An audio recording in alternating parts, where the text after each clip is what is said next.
Olá, boa tarde. O programa Gente que Fala está começando pela Rádio Trianon AM 740 de São Paulo, pela Rádio Universal AM 810 de Santos e também pelas redes sociais. Você nos acompanha sempre pelas imagens do Instagram, do Facebook e ainda do nosso canal no Executivo de Mudanças Climáticas da Prefeitura de São Paulo, sempre colaborando aqui com o programa Gente que Fala, Antônio Fernando Pinheiro Pedro. Pinheiro Pedro, boa tarde, como estão as coisas? Seja bem-vindo mais uma vez.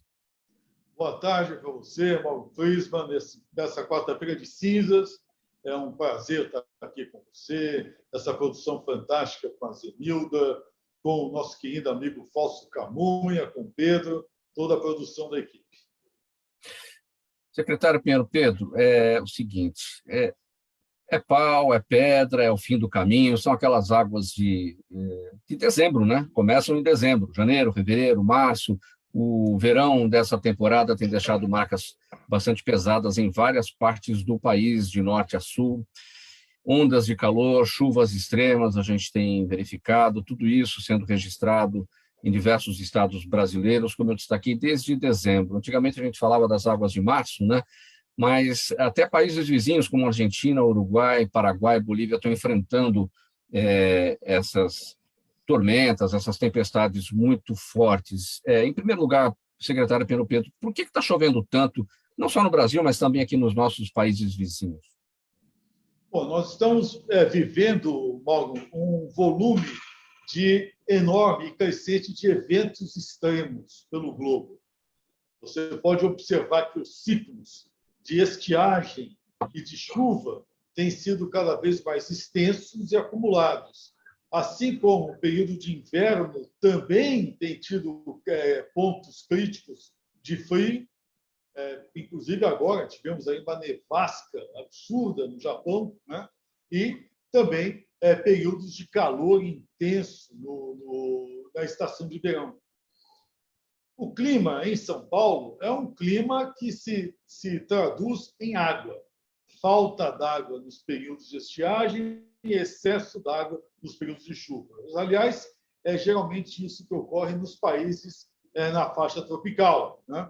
Então, a mudança do clima na Terra é hoje fruto de um esforço global de aumento, de ampliação da resiliência humana a estes ciclos climáticos que estão se acumulando e que contam também com uma contribuição bastante negativa das atividades industriais desenvolvidas nos últimos 300 anos pelo ser humano. Então, a palavra de ordem hoje é resiliência. Temos que desenvolver sistemas e estruturas que permitam maior resistência das cidades, das comunidades e das pessoas a essas alterações do clima que vieram para ficar e tendem a se ampliar. Essa sua expressão, vieram para ficar, né? A gente tem o nosso colega, o jornalista André Trigueiro, que é bastante especialista nesse tema do meio ambiente, ele acompanha bem de perto todas essas questões. Ele diz que esse é o novo normal. É isso, então? Vieram para ficar? Vieram para ficar, é o que nós podemos chamar de novo normal e que não será normal nunca, porque a tendência desses ciclos é se ampliarem. Na verdade, Mauro, a Terra sofre com alterações climáticas há 4 bilhões e 300 milhões de anos. Desde quando começou a se formar como planeta, nós sofremos alterações cíclicas, né, do nosso clima, né? E, aliás, alterações às vezes até extremas. Nós estamos somando a estes ciclos de alterações uma contribuição da atividade humana por conta da era industrial, da emissão em massa de gases de efeito estufa, provocadas em grande parte pela retirada do subsolo de uma série de elementos, né, que ali estavam depositados e fora da nossa atmosfera há milhões de anos, né? Soma-se a isso ao desmatamento, é o que nós temos hoje de efeitos, seja no âmbito dos microclimas, seja nas bacias aéreas, seja com referência à alteração das correntes marítimas, né? Agora, não é uma questão que a gente possa chamar de novo normal, porque, primeiro, não é normal, né? Segundo, é uma dinâmica em curso. Nós não sabemos para onde vamos em relação a estas questões. Podemos exercer um nível de previsibilidade, mas o fato é que nós estamos experimentando ciclos que talvez já devessem ter passado pela Terra quando nós ainda não éramos sequer uma civilização organizada. Então, Mauro, para nós tudo é uma grande novidade, né? Mas contamos aí com a nossa própria tecnologia e forma de atuação, de organização social, né? Para desenvolver uma resiliência.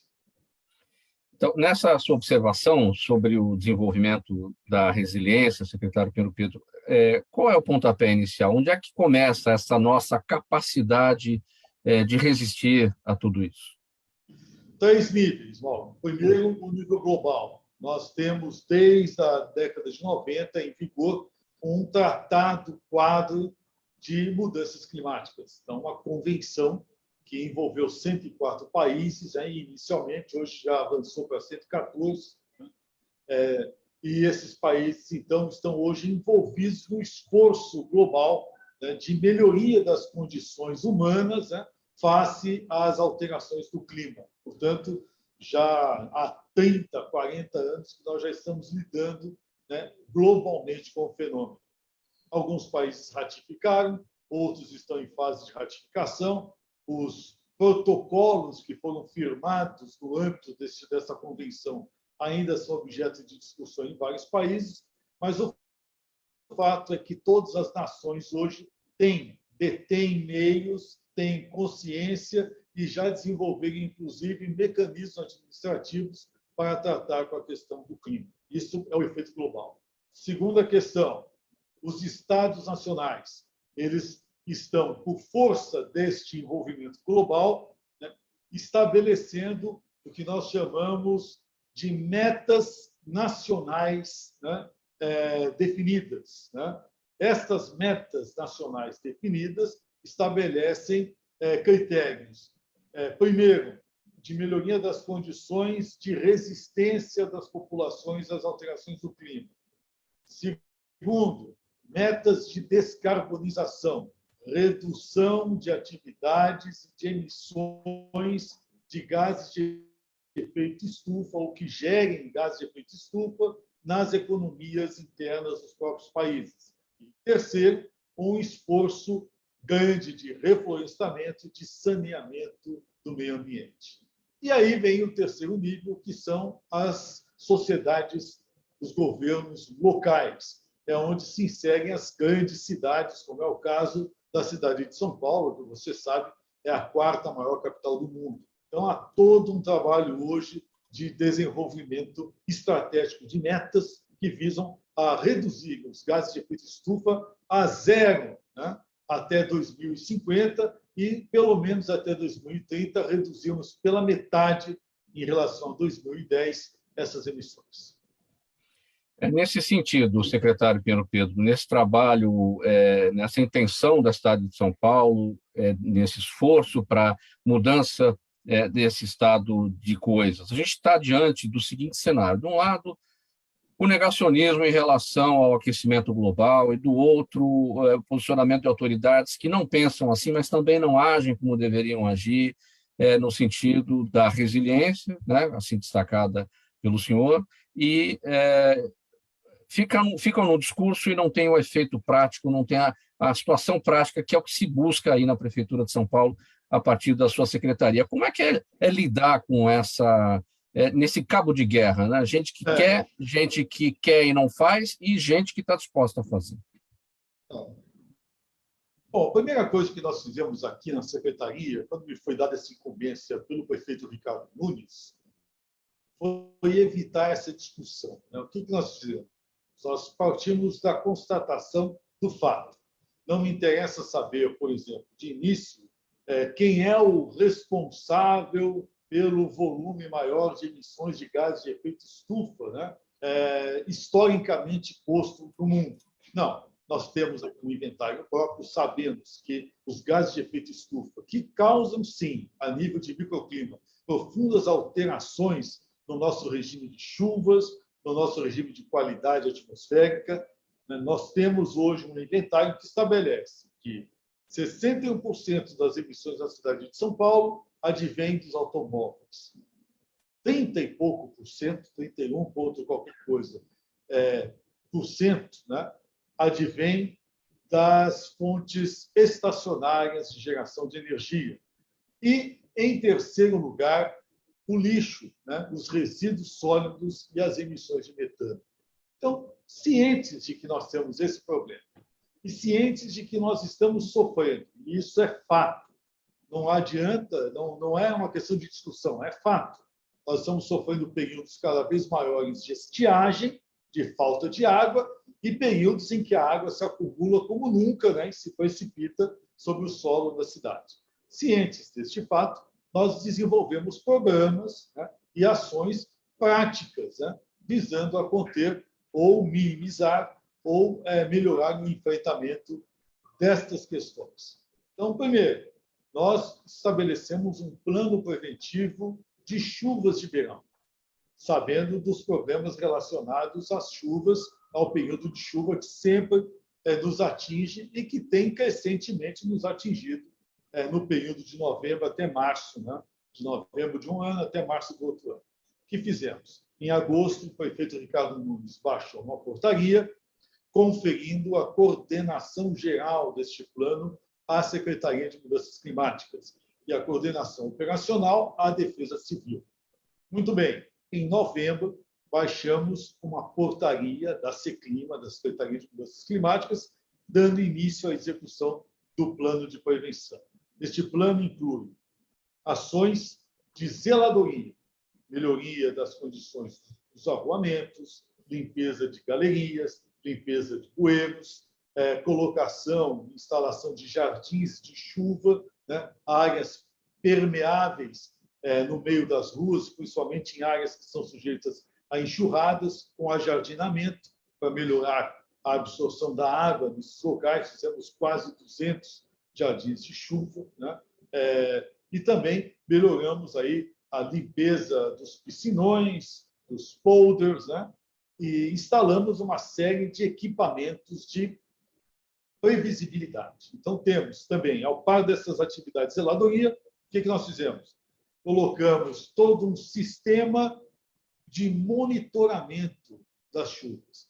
Temos centenas de sensores pluviométricos da cidade de São Paulo, temos mais outras centenas de sensores voltados à manutenção dos níveis dos nossos reservatórios e piscinões, e também temos um sistema de previsão meteorológica que é composto de satélites, computadores, simuladores de inundações com cálculo de índice pluviométrico e também 2 radares meteorológicos de largo espectro, né? Então, São Paulo, do ponto de vista de monitoramento, está muito bem montado. Temos um centro de controle de tráfego, que é um dos únicos no país, se não no mundo, né? Uma verdadeira NASA, né? com câmeras espalhadas por toda a cidade, de maneira que a gente tenha uma visão, né, real, né, da situação das vias e avenidas da cidade continuamente por esse centro de controle. Posto isso, nós desenvolvemos algumas ações de governança. Ao par dessas ações de manutenção de vias e tudo, nós colocamos também um sistema de contagem dos pontos de risco da cidade. Nós contamos 493 áreas de risco na cidade de São Paulo, 61 a mais do que no ano passado, e estabelecemos métodos de organização social nessas áreas de risco para melhorar a capacidade de alerta e de mobilização dessa população. 61 áreas novas, essas que foram recentemente mapeadas, a Defesa Civil está trabalhando diretamente porque ainda não se desenvolveu um nível satisfatório de mobilização daquela sociedade. Bom, com tudo isso, né, fomos ao Estado. Pela primeira vez, conseguimos coordenar as ações com o DAEE, com a EMAI, com os órgãos estaduais que detêm o sistema de macrodrenagem da região metropolitana de São Paulo, ou seja, eles operam aquelas bombas, né, que tratam de reduzir o nível do Rio Tietê, do Rio Pinheiros, né? E levar a água, né, como bombeamento para a vertente oceânica na represa Billings, ou despachar a água via Rio Tietê, a jusante, né, em direção a Salto. Bom, essas bombas, pela primeira vez, estão agindo coordenadamente com o nosso sistema de prevenção. De tal maneira, Mauro, que eu posso aqui, com satisfação, informar que no mês de janeiro, que já é um dado fechado, nós tivemos um volume de quase 300 milímetros de chuva, foram 296 milímetros de chuva precipitada em São Paulo, 36 milímetros a mais do que estava previsto, maior volume de precipitação, né, nos últimos 5 anos. E, no entanto, tivemos o menor índice de eventos danosos na cidade de São Paulo dos últimos 15 anos. Para se ter uma ideia, tradicionalmente, o CEAGESP, que sofre inundações, não foi inundado, permaneceu sob controle neste último período e até o presente momento. O mesmo a gente também se refere ao mercado municipal, que são os 2 grandes centros de abastecimento da cidade. Então, nós observamos as tragédias aí na região metropolitana, em outras cidades, outras capitais e estados, mas São Paulo montou um sistema que até o momento está funcionando. Obviamente, nós não podemos prever o que acontecerá, nós ainda temos muita chuva pela frente, né? Podemos ter algum evento maior, danoso, mas o fato é que estamos confiando bastante no sistema de manutenção que nós montamos. É nesse ponto que eu gostaria de chegar, secretário Pedro, porque a gente está só no começo de março, né? E a gente sabe como as chuvas de março são realmente mais fortes, são causadoras de bastante estragos, né? Então, existe todo um olhar agora para esse período. Hoje é só 2 de março e temos um mês inteiro pela frente.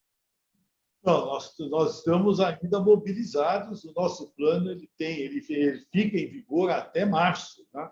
Porque justamente é o período final de chuvas, né? Então, nós estamos atentos. Nós, inclusive, computamos que, neste período restante, choveu o equivalente a 26% a 30% que deveria ter chovido até agora. Portanto, nós ainda devemos esperar aí períodos chuvosos mais fortes sobre a cidade de São Paulo. Mas estamos preparados, né, com um sistema muito forte, muito bem estruturado de monitoramento e prevenção. O que é mais preocupante, secretário Pedro? Uma chuva torrencial num curto período de tempo e isso sendo podendo provocar uma grande inundação imediatamente, ou uma chuva com menor intensidade, porém mais alongada, por vários dias, e aí os rios vão enchendo, podem sair do leito. O que é mais perigoso? Bom, primeiro que nós devemos sempre agradecer São Pedro pela chuva, né? As chuvas contínuas que se precipitam por horas e horas sobre a determinadas áreas de mananciais são muito bem-vindas. Para você ter uma ideia, nós já estamos com o reservatório da Guarapiranga no nível ótimo de cheia, né? E também o da Billings, né? Mas ainda não atingimos o nível ideal, né? Estamos longe ainda de atingir nos reservatórios ao norte da cidade do sistema Cantareira, né? Ainda tem água que deve cair para lá, né? Que possa tornar esses reservatórios compatíveis com a demanda de abastecimento que deles precisamos para a cidade de São Paulo. Então, as chuvas são bem-vindas neste ponto. As tempestades nunca são bem-vindas. As quedas d'água, as trombas d'água, as tempestades com grande volume de água, elas têm um efeito muito parecido, tanto aqui quanto no meio desértico. A água cai, inunda, né, causa enchentes, causa inundações e se escoa depois rapidamente. Deixa um rastro de dano para trás, mas também a reservação delas é mínima, né? Então, são águas que realmente causam mais danos do que benefícios para a cidade. Então, é óbvio, nós temos aí uma predileção, entre aspas, né? Mais benéfica a chuva contínua. Porém, as chuvas contínuas, né? em profusão, né, sobre a cidade de São Paulo, podem sim afetar as chamadas áreas de risco. Elas começam a sofrer um volume, né, de saturação, né, e há hoje uma classificação de atenção em que o nível máximo atinge após 72 horas de chuvas ininterruptas. Com 72 horas de chuvas ininterruptas, nós aí temos que nos preocupar com as encostas de morros, né? Porque, obviamente, há uma evidente saturação das áreas de encosta e elas podem vir a desabar. Então, essa é a atenção técnica, né, que nós temos com essas regiões. Secretário Pinheiro Pedro, para falar um pouquinho também sobre a questão do lixo, a gente sabe o quanto o lixo espalhado nas ruas de forma inadequada acaba levando a enchentes, levando a inundações, com entupimento de bueiros, e a gente sempre vê aquelas cenas horríveis de alagamentos e todo esse lixo boiando. A gente acompanhou em administrações anteriores aquela criação de sacolinha verde distribuída no mercado para lixo reciclável, a sacolinha cinza para o lixo orgânico. A população adotou isso. O senhor observa isso como? As pessoas entendem. Eu vou contar até experiência própria. Às vezes eu vou nos estabelecimentos comprar uma coisa ou outra e eu pergunto lá no caixa, tem sacolinha cinza, tem sacolinha verde? Porque isso é para aquilo. A própria pessoa ali do caixa não tem essa informação. E a pessoa que lida exatamente com esse tipo de produto e que acho que poderia ali levar a informação adiante para o consumidor ali na hora. Ó, isso aqui você pode usar para o seu lixo reciclável, isso aqui para o seu lixo orgânico. E a multiplicação da informação é fundamental e a gente não vê. Não vemos, e você sabe melhor que ninguém, nós já falamos várias vezes no seu programa, nós somos muito críticos aí a essa política toda estabelecida na cidade de São Paulo e em outras cidades com referência a sacolinhas, né? Não é por aí que a gente vai resolver esse problema, né? Na verdade, a gente vai resolver esse problema com um eficiente sistema de coleta seletiva e reciclagem desse material, né? É na outra ponta que a gente precisa resolver efetivamente em massa. Agora, o problema de sacolinha ou qualquer outro resíduo é a poluição difusa. Quando irregularmente descartado o resíduo na rua, né, ele se acumula, ele vai para os bueiros, ele entope os bueiros, entope as galerias, né, e acaba sujando, poluindo os cursos d'água.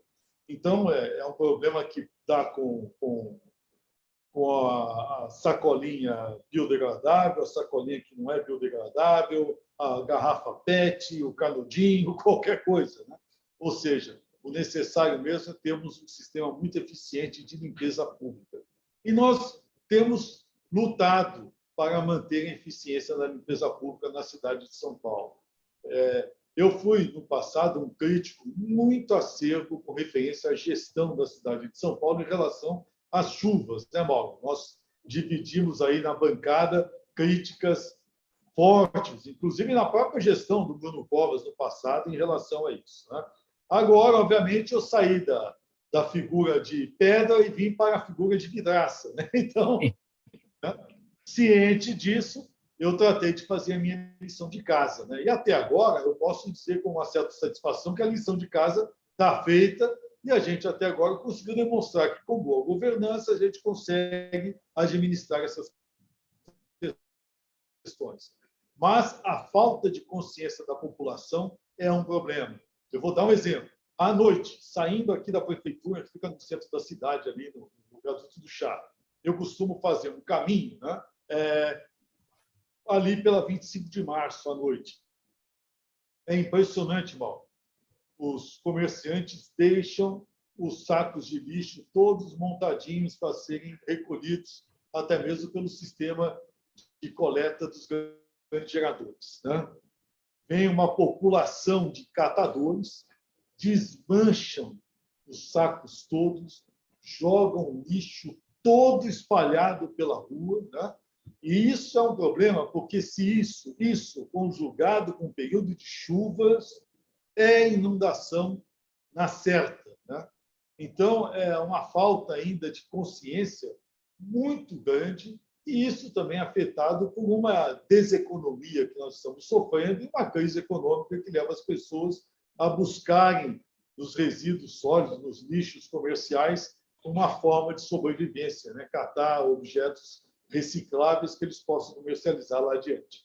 Mas o ato de desfazimento dos sacos, e não é um nem dois, são milhares, né? Ruas adentro da cidade de São Paulo, é algo que muito nos preocupa. O que está sendo feito em relação a isso? O sistema de coleta está adiantando os horários para coletar o mais rápido possível e trabalhando em conjunto com a varrição, né? Para que o pessoal de varrição, as equipes das subprefeituras, possam recolher esse resíduo o quanto antes, né? Depois da passagem eventual dos catadores, para que a gente possa manter a cidade limpa. Então, é um fenômeno engraçado. Entre 8, 9, 9h30 da noite, você tem esse fenômeno. 10 horas, 10h30, você pode passar na rua, você vai ver que ela já está limpa de novo, né? Mas preocupa, né, Mauro? É o que a gente chama de enxugar gelo, né? No período de chuva, é sempre uma atividade preocupante. Tem esse seu exemplo aí da 25 de março, né? É toda a região central ou mais centralizada, os bairros próximos aqui, Brás, Bom Retiro, Barra Funda, enfim. Então, a gente vê realmente isso nessas ruas de comércio, fica esse lixo todo acumulado em grandes sacos, e os catadores, claro, dentro da sua necessidade, dentro dessa situação social que a gente vive, de gente que precisa ganhar dinheiro a partir do lixo, eles vão lá e retiram todos os materiais que interessam, e o que não interessa fica Veja espalhado. lá. Agora, o senhor destacou que a coleta tem sido antecipada. Isso não pode fazer com que o catador também se antecipe? É a grande luta, é o que está acontecendo. Você troca a hora, eles também substituem a hora, né? Sim. O que acontece agora é tentar conciliar o período do descarte do horário comercial, final do horário comercial, tem aquele descarte na rua por parte dos comerciantes, e fazer com que esse descarte coincida cada vez mais com a coleta, né? É isso que está se buscando alinhar. Mas é um fenômeno que não é só de São Paulo, diga-se de passagem, né? Se você for a Nova York, você vai ver o mesmo problema, né? Aliás, Nova York tem 4 vezes mais, né, cidadãos morando na rua do que São Paulo, né? Então, você precisa ver as devidas proporções, mesmo que a gente tenha esse problema, e é um problema muito relacionado à miserabilidade nos sistemas urbanos, né? Ainda é um sistema ainda mais sob controle em São Paulo do que em outras grandes capitais do mundo. Essa é uma grande verdade. Se a população tivesse a devida consciência ou a devida educação sobre a necessidade da separação do lixo orgânico do lixo reciclável, talvez ajudasse um pouco mais as autoridades, a prefeitura, porque se você deixa à disposição dos catadores aquele lixo reciclável, que ele fuça em tudo, ele vai tirar o que interessa, o resto fica, porque está tudo misturado. As pessoas não sabem fazer a devida separação, ou não querem, ou têm preguiça, enfim, desonestidade. Na verdade, se você observar, Mauro, eles atacam não propriamente o lixo doméstico, eles atacam o lixo comercial, né? E aí, aquela história, como é que é feito hoje o sistema de reciclagem na cidade de São Paulo? A coleta seletiva ela tem dias determinados para o lixo coletar das casas, o lixo seco, que é o reciclável, e aí vai de papel até plástico, passando por metal, né? Vidro, né? É um tipo de resíduo, e nos outros dias coleta o lixo orgânico. No sistema do comércio, é um pouco diferente. O lixo comercial, em grande escala, ou seja, aqueles que produzem mais de 100 quilos de resíduos por dia, né? Esses geradores eles têm que contratar o sistema de coleta, né? E aí começam os grandes problemas. Nessas grandes áreas comerciais, você tem uma certa mistura de áreas residenciais, lixos residenciais, e aqueles comerciantes que deixam ali o lixo já depositado no final do horário comercial para a sua própria coleta, né? E isso acaba fazendo com que, na mistura, o sistema de coleta oficial termine se responsabilizando pela coleta daquilo que não lhe pertence, né? Aumentando, portanto, essa demanda, né? É preciso, talvez, desenvolver aí um novo critério com horários diferenciados de disposição dos resíduos para a coleta desses resíduos específicos nessas lojas. Mas temos que admitir que, em São Paulo, você tem o fenômeno das áreas comerciais, propriamente comerciais, que convivem com apartamentos, com residências, com vilas, né, que são ocupadas por cidadãos. Então, é complexo você verificar esse sistema. A melhor forma que nós temos é manter uma melhor fiscalização. Isso está se procurando fazer até com a Guarda Civil Metropolitana. E, ao par dessa fiscalização, começar cada vez mais a reduzir o intervalo entre a disposição do resíduo e a coleta pelo sistema público e particular, né? É esse o grande segredo que está se tentando obter aqui na cidade de São Paulo. Já que estamos falando do lixo comercial, secretário Pinheiro Pedro, e também do que acontece nesses bairros, nas ruas desses bairros centrais da capital, especialmente Brás e Bom Retiro, que são polos de venda de roupas, tem lá suas malharias, as suas costuras, tem muitos retalhos que são despejados, são colocados nesses sacos de lixo e acabam ficando espalhados pelo chão. Parece que não existe um trabalho ainda de reciclagem de tecido. O Brasil não tem tecnologia para isso, né? Pois é, aí são os problemas relacionados à implementação da Política Nacional de Resíduos Sólidos e a implementação local dessa política. Determina a nossa legislação que hajam acordos setoriais por áreas de atividade econômica, né, visando introduzir a economia circular. Então, você tem lá, no setor de embalagens, né, uma série de regras visando a canalizar as embalagens produzidas para a reciclagem. E os próprios geradores, né, que são os fabricantes e vendedores, né, eles devem se preocupar com essa retirada.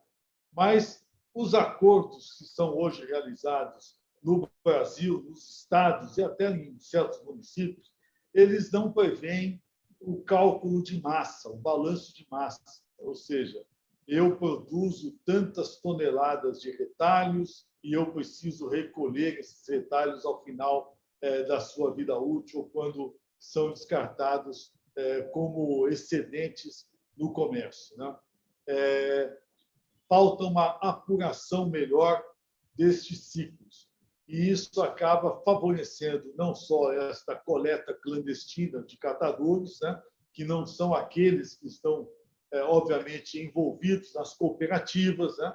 Esses têm um sistema próprio, tecnicamente mais elaborado para poder fazer a catação, mas isso afeta panos, isso afeta embalagens, né?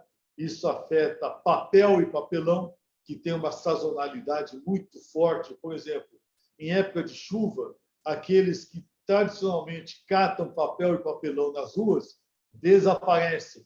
Sobra papel e papelão nas ruas, né?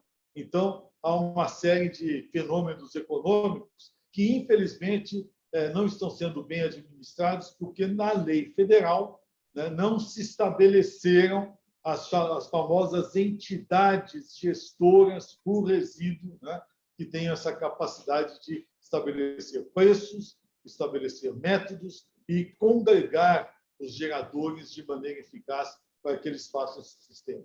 Isso realmente é uma indefinição de política pública que a gente sente nas cidades, né? E as cidades, na verdade, elas acabam sendo vítimas dessa indefinição, não propriamente causa delas, né? É o que parece, assim, a gente acaba entendendo que é a tal da lei que não pegou, né? É um trabalho muito bem feito, muito bem elaborado, mas na prática as coisas não se resolvem. E o andamento de uma É, política é a estadual, de uma famosa política... lei, é a lei suíça em Bangladesh.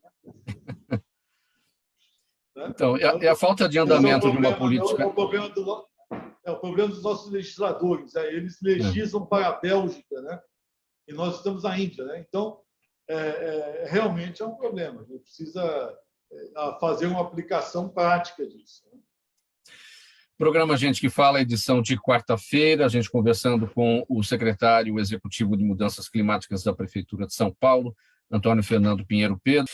Secretário, vamos falar aqui de um outro assunto. A Prefeitura paulistana realizou recentemente uma ação em um loteamento clandestino em área de mananciais de Parelheiros, zona sul, extremo sul aqui da capital, e no qual os proprietários foram autuados, foram multados, e os suspeitos responsáveis pelo loteamento encaminhados à Delegacia do Meio Ambiente da Polícia Civil. A iniciativa faz parte de uma operação chamada Operação Integrada de Defesa das Águas, feita por meio de um convênio entre o Estado e o município, e aqui a capital. É a OIDA. O que é exatamente esta operação? Já falamos a respeito, mas é sempre bom a gente recapitular esse tema, secretário Pedro Pedro. Fizemos operações recentemente, não só lá em Parelheiros, também fizemos na região do Mirim, que é uma outra região bastante complicada na área de mananciais de São Paulo. A operação integrada de defesa das águas é um Paulo e a Prefeitura de São Paulo para a defesa dos nossos mananciais. Os mananciais na região metropolitana de São Paulo são fundamentais para o abastecimento das cidades, mas sofrem com uma pressão social muito forte e uma especulação imobiliária criminosa, que acaba fazendo com que essas áreas sejam degradadas, as nascentes e rios poluídos, quando não tamponados, e a perda de água, né, ocorra em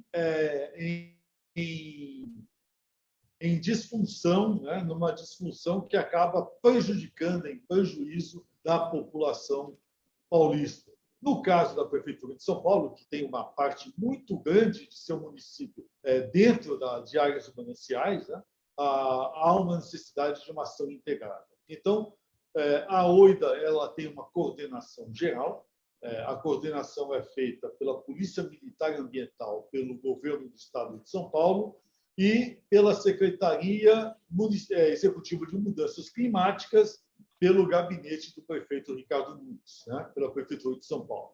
Então, na qualidade de coordenador geral, juntamente com o excelentíssimo comandante da Polícia Militar e Ambiental, nós temos adotado aí ações estratégicas, né, e em larga escala para combater os loteamentos clandestinos, em especial de junho do ano passado para cá.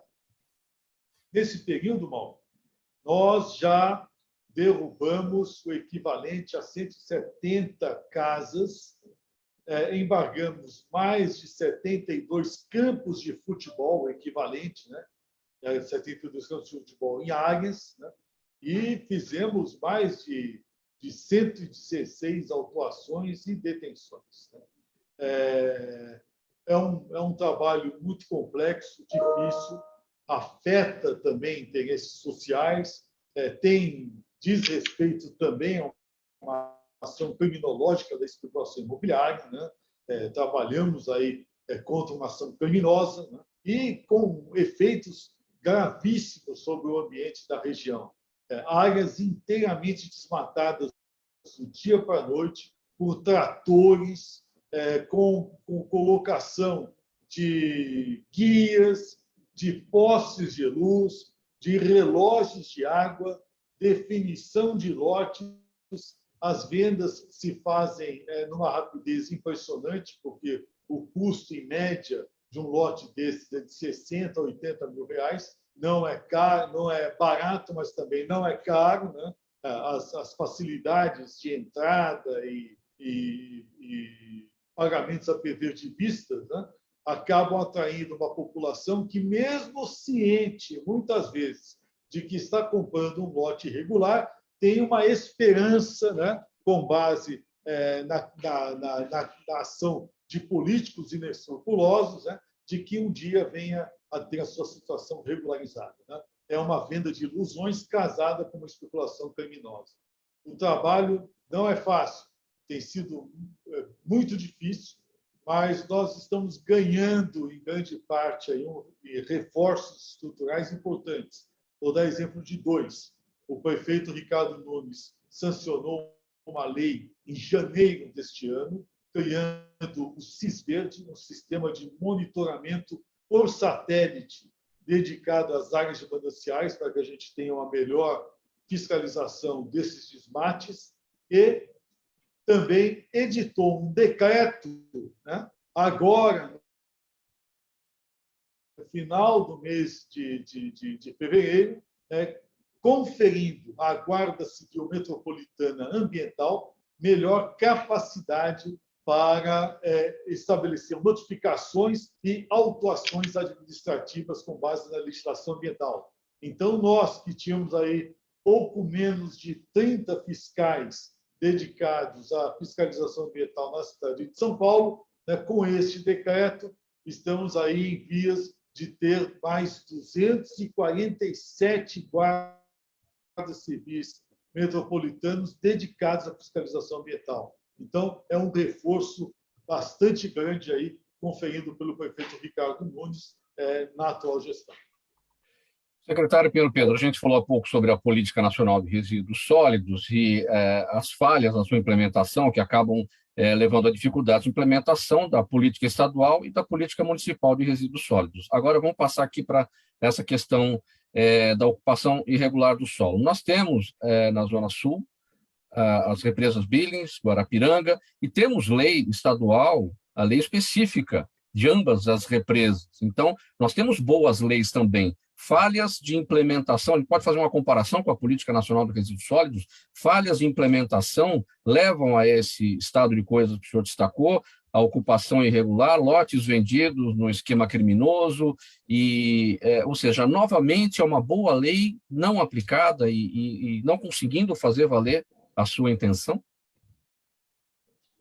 Na verdade, que nós temos aí uma legislação que desconhece a realidade social, né, onde ela deve se aplicar, né? Isso não é de hoje. A lei, quando foi posta, a Lei de Defesa dos Mananciais, quando foi editada em 1975, ela já foi editada correndo atrás de um fenômeno de desmatamento e de especulação imobiliária que já estava acontecendo no local. E ela começou a ocorrer em função de uma disfunção tributária. Os municípios começaram a lançar imposto territorial urbano em cima de áreas rurais, de grandes propriedades, né, visando a facilitar os loteamentos. E quando veio a edição da Lei de Proteção dos Mananciais, vários proprietários que tinham a expectativa de fazer os loteamentos urbanos se viram frustrados e, ao mesmo tempo, condenados a pagar um IPTU altíssimo pelo volume de áreas que possuíam. Então, desde a década de 70, começou a haver o que a gente chama de simbiose perversa, né? Associações de moradores, né? Cooperativas de habitações e proprietários inescrupulosos, ou também pressionados por uma ação tributária absolutamente disfuncional, né, que acabaram se coligando, unindo o útil ao agradável, né, ou o inútil ao desagradável, né, e aí produzindo em massa este fenômeno dos loteamentos clandestinos. Se você juntar a esta receita, né, o tempero da política sem causa, né, dos políticos que vivem da especulação, você vai ter o resultado neste imenso, né, dano ambiental que hoje se produz nas áreas de mananciais na cidade de São Paulo. Então, é um fenômeno criminológico, político, tributário, né, e social, com profundos efeitos no meio ambiente e na defesa dos reservatórios de água da cidade de São Paulo. Não é fácil, não é uma luta que seja facilmente possível de ser ganha. Na verdade, nós estamos lidando com uma doença crônica territorial, né? e e estamos fazendo com que isto seja cada vez melhor equacionável, né, para que a gente possa, sim, fazer uma alteração profunda no uso do solo urbano naquela região, de maneira a justificar uma operação urbanística que conduza essas demandas para um bom termo e não para a degradação. Secretário Pinheiro Pedro, nas ações da OIDA, Operação Integrada de Defesa das Águas, já houve prisões, é preciso apresentar também punições, né? Pois é, nós temos um diálogo complexo com o judiciário na cidade de São Paulo. Para você ter uma ideia, não houve uma única ação da OIDA durante todo esse período, durante esses embargos de mais de 72 campos de futebol de loteamentos, né? Loteamentos enormes, né? Que não houvéssemos encontrado de cara uma liminar concedida por um magistrado, né? Tentando garantir a permanência das construções em favor dos loteadores. Né? É uma coisa assim impressionante o descompasso entre o judiciário paulista de primeira instância, né, e a consciência ambiental, né, que o próprio judiciário deveria ter, né, em relação a essas ações de desfazimento. Isso é algo que nós estamos tentando corrigir, primeiro, com uma ação muito integrada com o Ministério Público do Estado de São Paulo. O Ministério Público tem sido um grande aliado hoje da Prefeitura do Estado, né, na busca de um melhor equacionamento nesse combate aos danos ambientais em áreas de mananciais. Mas é necessário nós avançarmos em direção ao judiciário, né? Nós temos um Tribunal de Justiça bastante atuante e muito consciencioso com referência a esta questão dos mananciais. Mas há, efetivamente, uma disfunção visível entre o que pensa o Tribunal de Justiça e o que pensam vários juízes de primeira instância, que, obviamente, buscam dar uma garantia ao que eles entendem ser uma demanda social, mas que, na verdade, é uma demanda travestida, né? O que tem ali, na verdade, é uma especulação imobiliária assim, absoluta. Né? Não se trata de demanda social. Quando você se depara com um loteamento clandestino aberto na base das máquinas de primeiro mundo, com postes com luz de LED, né? Com transformadores que nem a cidade de São Paulo tem condições de comprar, né? Instalados, e redes de abastecimento de água com relógios. Né? Então, quer dizer, investimentos altíssimos para a formação desses loteamentos clandestinos, né? E que acabam sendo beneficiados com liminares aí, que são postas de maneira a obstruir cada vez mais as ações da Operação Integrada de Defesa das Águas. Mas, mesmo assim, nós temos agido com muito empenho, com muita força, aí, e às vezes até com risco, né, de repente, haver uma interpretação mais equivocada do judiciário aí, com referência às nossas atuações. É uma situação de mistura, não é, secretário Pinheiro Pedro, de demanda social com uma questão policial, né? E o judiciário tem olhado a questão social. É esse o ponto. Há uma justificativa sempre, né? Você sendo um magistrado, você está lá sentado na sua mesa no gabinete com um contato mínimo em relação à realidade aonde o conflito está se processando. Vem um pedaço de papel que conta uma história, né? Olha, estão destruindo as casas, as habitações, as pessoas vão ficar na rua, tal. Você sempre tem a tendência de, por cautela, dar uma liminar ali. Só que quando você bate essa assinatura, você acaba consolidando da outra ponta um loteamento clandestino e, o que é pior, permitindo que outros incautos venham a comprar os lotes, né? Que é o que se espera com esse tipo de liminar. Né? É uma pena, mas, infelizmente, é algo que a gente precisa realmente denunciar, porque esse descompasso é uma realidade. Secretário Pinheiro Pedro, vamos falar sobre o seguinte agora. São Paulo tem uma das maiores frotas de ônibus do mundo, são mais de 14 mil veículos, quase todos movidos a diesel, o que contribui para aumentar a poluição do ar e tudo isso causando problemas diretos à saúde aqui da nossa população. Muito bem, a Prefeitura tem a ideia de mudar esse cenário através do Confrota, é o comitê gestor do programa de acompanhamento de substituição de frotas por energias alternativas mais limpas. E isso tudo está aí sob o seu comando na Seclima. Em que pé está este momento de substituição dessa matriz energética do transporte de São Paulo, do diesel, para algo mais limpo? Nós estamos trabalhando muito com referência à questão da mudança da matriz energética da nossa frota. Você sabe, Mauro, nós temos 8 milhões de veículos emplacados na cidade de São Paulo. 1/4 dos veículos do Brasil estão na cidade de São Paulo. Então, é um volume impressionante.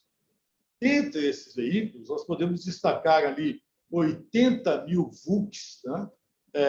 Quase 34 mil táxis, 30 mil veículos de aplicativos, 4 mil vans escolares, 14 mil veículos de frete, né? Fora caminhões e ônibus de frete e os ônibus das concessões de transporte público da cidade.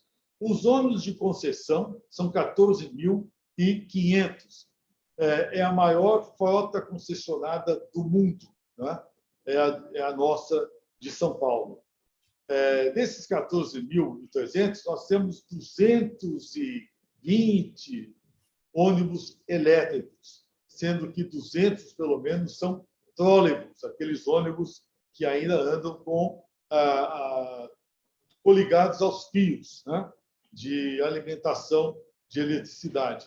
E apenas pouco mais de 20 é que estão hoje dentro do sistema de bateria.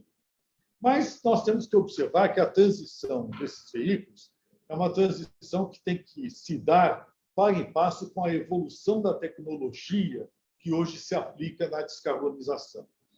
Nós sabemos que os ônibus a bateria, eles usam prioritariamente um mineral chamado lítio, né, que é o mesmo que é utilizado aí nas baterias de celular, que está se tornando, por força desta demanda, cada vez mais raro no mundo. E os preços estão subindo assim exponencialmente. Então, há ainda um risco de nós termos aí um problema com o lítio e com o uso desse material como bateria, né, questionado, se não posto sob risco num futuro muito próximo. Há uma tentativa de substituição do lítio pelo nióbio, mas o nióbio ainda é um metal mais raro ainda. E praticamente 98% das reservas de nióbio estão no Brasil e não se destinam, obviamente, para fazer bateria de automóvel e de ônibus. O nióbio tem uma função mais nobre, né? E inclusive militar, né? Então, é preciso tomar muito cuidado com o mau uso desse material, que é muito caro, né? Então, o que nós estamos vendo? Primeiro, a possibilidade de quimicamente melhorarmos a qualidade do combustível. Tivemos aí apresentações interessantíssimas dentro do Confrota de sistemas que a gente chama de invólucro de combustível, né, que permite que haja uma redução de consumo pelos veículos a diesel e uma redução de emissões, né, que pode chegar até a 96% de redução de emissões de gases de efeito estufa nos veículos, pelo simples fato deles estarem calibrados com este tipo de aditivo no combustível. Então, isso é uma coisa que nós estamos testando. O outro é nós trabalharmos com a metanização de parte da frota, o uso do gás metano extraído do nosso próprio lixo, né? Isso já está sendo feito pelas concessionárias de resíduos, os caminhões de resíduos de várias das nossas concessionárias já estão sendo alterados para utilizarem o gás metano produzido por elas mesmas, né? Para que a gente possa ter um bom uso deste gás que é de efeito estufa, ou seja, ele deixa de ser jogado na atmosfera, né? E também estamos fazendo um experimento muito grande com o hidrogênio e com as células de hidrogênio e de etanol, né? Que é o que nós entendemos ser um grande futuro aí nessa transição para a descarbonização da nossa frota. Nós temos uma média de 1.100 ônibus que são substituídos anualmente, naturalmente, na nossa frota. Então, a cada ano, 1.100 ônibus novos entram já com novas tecnologias, né? Seja do Euro 6, que é o melhor nível de mecanismo de diesel que nós temos hoje no mundo, seja o ônibus elétrico, seja o trólebus. Essa transição está se fazendo já por si só, né? Tão somente com as trocas ordinárias anuais que as frotas sofrem. Mas nós vamos incrementar isso para fazermos um primeiro grande nível de atingimento de metas em 2024. Então, estamos aí investindo bastante na eletrificação e na metanização da frota. Pois é, secretário Pinheiro Pedro, o nosso etanol, né? A gente já tem, nós iniciamos o nosso programa de produção de álcool a partir da cana-de-açúcar, nos anos 80, por que até hoje a gente não experimentou uma frota de ônibus movida a álcool, movida a etanol, o nosso álcool anidro, que o Brasil foi pioneiro nisso? O álcool anidro, por si só, não basta, porque os ônibus são a diesel e o motor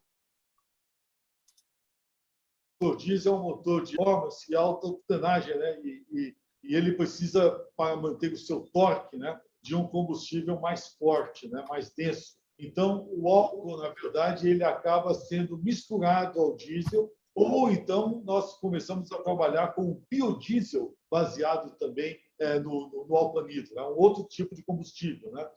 Já há ônibus a biodiesel transitando na cidade de São Paulo. Nós temos aí pelo menos uns 13 ônibus a biodiesel andando na cidade de São Paulo, né? Mas os custos nós temos que reconhecer, um pouco elevados, né? A ideia nossa é nós trazermos a célula baseada no etanol. O que é isso? O etanol ele vai passar, primeiro, a ser fonte de produção do hidrogênio, que é o grande combustível do futuro e que deve começar a ser utilizado em muito pouco tempo para o transporte urbano, o hidrogênio, e ele está sendo extraído também da queima ou do processamento químico do etanol, né? Nós também vamos produzir hidrogênio a partir da eletrólise obtida das placas solares. E também pretendemos extrair o hidrogênio da queima dos resíduos sólidos, do lixo, né, em formação de gás de síntese, né? Então, a Universidade de São Paulo já tem um entendimento com a Secretaria de Mudanças Climáticas da Prefeitura. Nós estabelecemos um paralelo cidade universitária, cidade de São Paulo, rumo à descarbonização, né? Na cidade universitária já estão transitando 3 ônibus a hidrogênio, né? Para observarmos como é que é o sistema, como ele deve ser operado, para analisarmos a sua aplicabilidade a médio e longo prazo na cidade de São Paulo. Estamos cuidando disso, né? Você sabe que isso é uma governança voltada para o futuro, né, Paulo? É o que a gente está tentando fazer.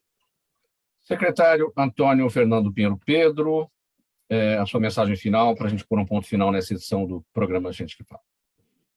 Olha, primeiro que agradecer muito a você, Mauro, pelos questionamentos, pelo tempo disponibilizado, ao Fausto Camunhas e Nilda, grandes amigos, produtores do programa, né? Ao Pedro, que é o nosso companheiro aí, que é o grande operador, né, do sistema, né? E aos nossos ouvintes e espectadores, né, pela oportunidade de esclarecer o trabalho da Secretaria Executiva de Mudanças Climáticas do município, que, aliás, é uma das primeiras secretarias que tratam especificamente dessas questões relacionadas ao clima numa capital, né, no Brasil, né? Nós somos a segunda secretaria do Brasil e somos o 4º sistema organizado de gestão do clima numa administração pública nas Américas, né? Tem mais uma secretaria especial do governo norte-americano e mais um ministério especial na província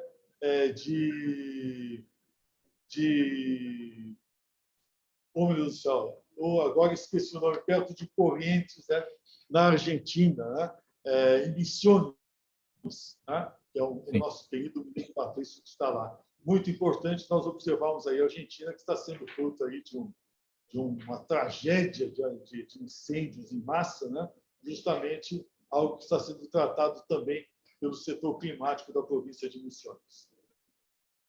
Muito obrigado, Antônio Fernando Pinheiro Pedro, secretário executivo de Mudanças Climáticas da Prefeitura de São Paulo, por essa conversa com a gente, mais uma vez colaborando com as suas informações, com o trabalho realizado aí pela Prefeitura paulistana, nessa questão do clima, que é uma preocupação de todos nós. Até uma próxima oportunidade. A gente se despede por aqui. Na gerência técnica da Rádio Trianon, o Sérgio Souza, apresentação minha, Mauro Friesman, pauta e redação do Pedro Schiavon, Zenilda Salvato, nossa diretora de produção, jornalista Fausto Camunha, nosso diretor-geral, e você, ouvinte, você, espectador, a razão da nossa presença aqui todos os dias. Muito obrigado pela audiência, um abraço a todos, tchau, até amanhã.